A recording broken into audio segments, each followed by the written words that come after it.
Rajdeep Sardesai is also with us. Rajdeep, you would know better than any of us that Rishi Kapoor was someone who very closely tracked what's happening in the country, very closely tracked current affairs, and very openly also said what he thought about issues. It landed him in trouble very often, but everyone knew that he said it with a brute honesty and said it with a clean heart. He did. You could disagree with his views, but he didn't sort of hold it against you. And I think that was significant. Also, the fact, you're right, that he was very candid and honest, and it came out in his autobiography that he wrote a couple of years ago. He even mentioned an incident about how actors had been invited to meet Dawood Ibrahim. This was when Dawood, before the '93 blast, used to hold these big parties in Sharjah when cricket tournaments used to take place. And Rishi was a great fan of cricket and had gone for a tournament, and Dawood had invited many of the stars, and Rishi was among those who resisted the idea of going and meeting up with Dawood Ibrahim or attending a party being thrown by the underworld don. Now, not many actors would speak openly about all of this, but Rishi Kapoor was ready to speak out on these issues. He was ready to speak out on political issues, and I think that's because I think he saw that over time he felt the necessity to play a role that went just beyond the screen.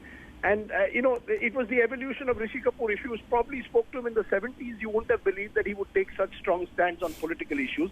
But he evolved both as an actor and as a person. If you look at the 70s, the cinema that he did, and then look at some of the cinema that he's done in the last 10 years as a character actor, many of which won him awards, you can see the transition he made from the chocolate box hero in films like Rafu Chakkar, Khel Khel Mein, and Bobby, which was, of course, the big hit, his debut film, to the films that he made much later, where he played a more elderly gent, played roles that won him accolades for just his cinematic skills as an actor. So I think he was able to make this transition both as a person and as an actor. And Rajdeep, that honesty somewhere also was seen in his career. The fact that he was very vocal about what he enjoyed doing, what he didn't, and the fact that he experimented a lot with different genres, as you pointed out.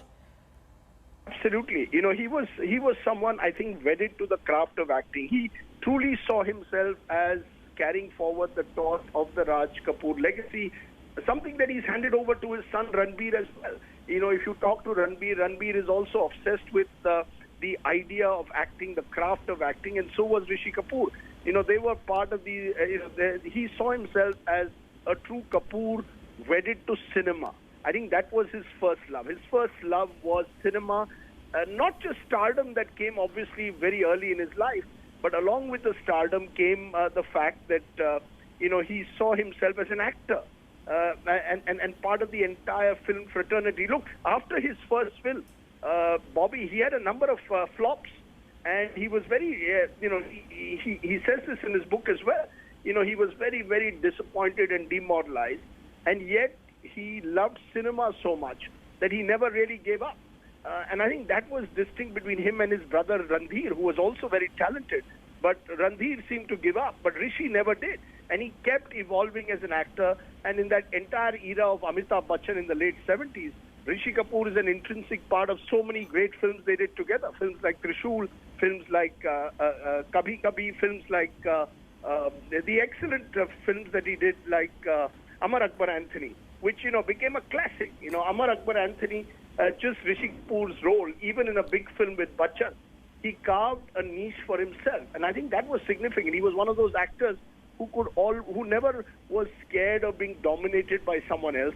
He was happy in his own shoes, and thereby was able to, in a way, bring full justice to whatever he did in cinema. But Rajdeep, I also want to understand from you, in his career, how did he carve that niche for himself? He came from a family, which had a lot of history in cinema. He literally had films in his blood, and yet he managed to carve this image, carve this niche for himself. I think because I think he loved the idea of acting and cinema. It wasn't something he was forced into or pushed into. Obviously, as Raj Kapoor's son, he had a bit of a silver spoon in terms of his upbringing and the fact that he got this big role in Bobby. But remember, even Bobby came after Raj Kapoor had just had his biggest flop, which was Mera Naam Joker. And it was a film with two new stars. Dimple Kapadia was not known in 72-73, and Rishi Kapoor was also not, this was his first film. and yet it becomes a super hit. So in a way, that gave him the confidence then to propel himself forward. And because he loved cinema, acting, stardom, everything that came with it, and had this sort of passion for the craft, I think that sustained him. You know, when you've done your first film in 1972-73, and that becomes a success, and then when you do films in the 21st century, almost 40 years later, and those are also successes and well acclaimed and recognized, then you've obviously carved a niche for yourself. So I think he was able to carve a niche for himself as an actor, not just as a star. And that's what I think explains his longevity in Hindi cinema. And, you know, Rajdeep, what also stands out for me is, yes, he's had his battle with cancer for the last many years. He was in New York for over a year. But even when he was in New York, Rajdeep, he'd keep putting out posts saying how much he was itching to come back to India, be with his family. And in a way, the entire industry was his family. It was, but, you know, that's really, that's where the Kapoors have played such a major role over 3 generations, already 4 generations. If you go back to Prithviraj Kapoor, then you have Raj, Shami, Shashi Kapoor dominating cinema in the late 50s and 60s.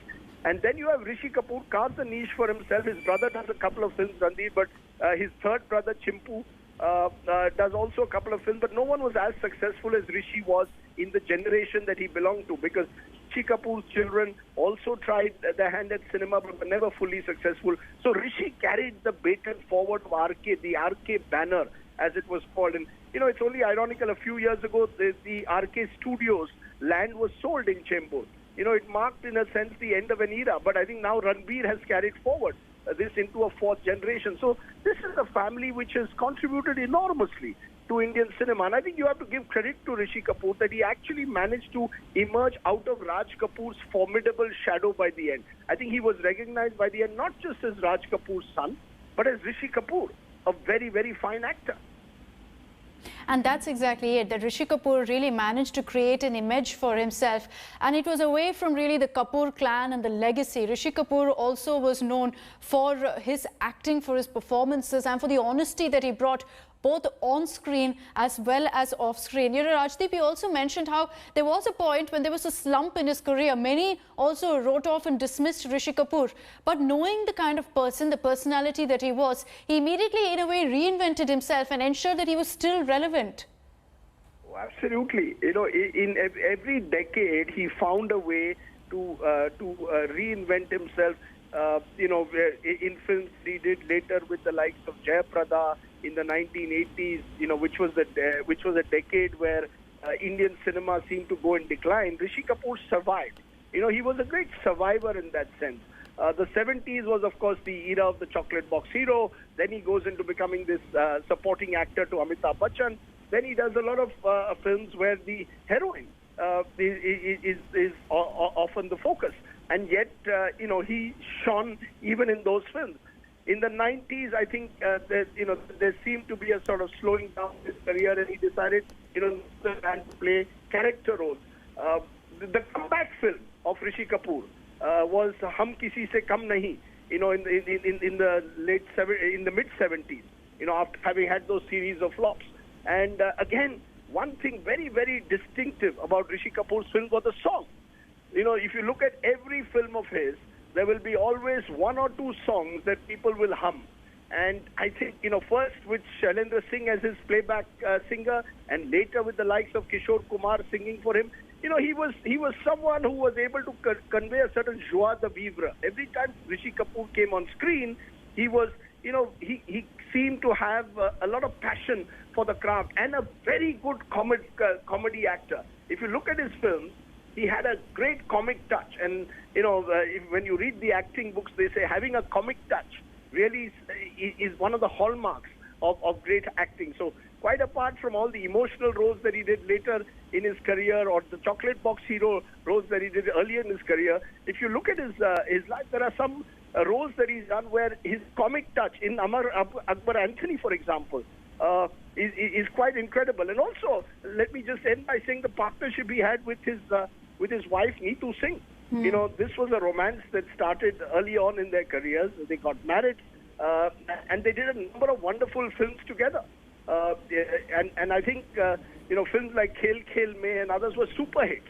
So it was a couple that was very successful on screen and had a very successful marriage of it as well. He lived life king size. He liked to live, he liked his drink in the evenings, and that wasn't ashamed about claiming that he wasn't someone who was going to hide it. He said, this is who I am.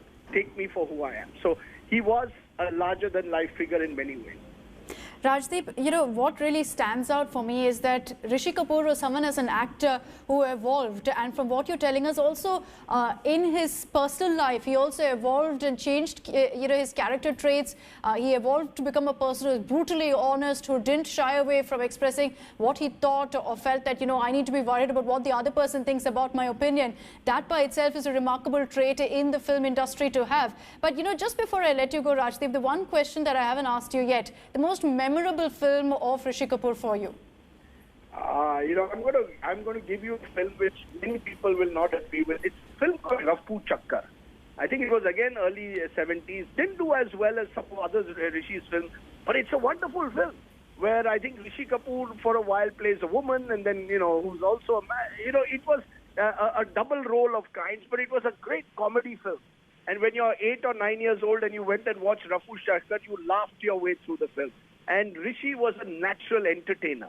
I think that's the good word to put for it. He was a natural entertainer, and that film, Rafu Chakkar, to my mind, symbolizes Rishi's ability to carry off different roles. He could dress up as a woman one moment and carry it off with great elan, and he could be a darji, disguised as a darji in Amar Akbar Anthony, carry that off with elan, be the sort of the rich little, spoiled little rich kid in Bobby, carry that and elan, and later on in life did this wonderful film where he played, which was about Hindu-Muslim relationships, and played that role also with great conviction. I think there was a conviction in his acting that will always stand out.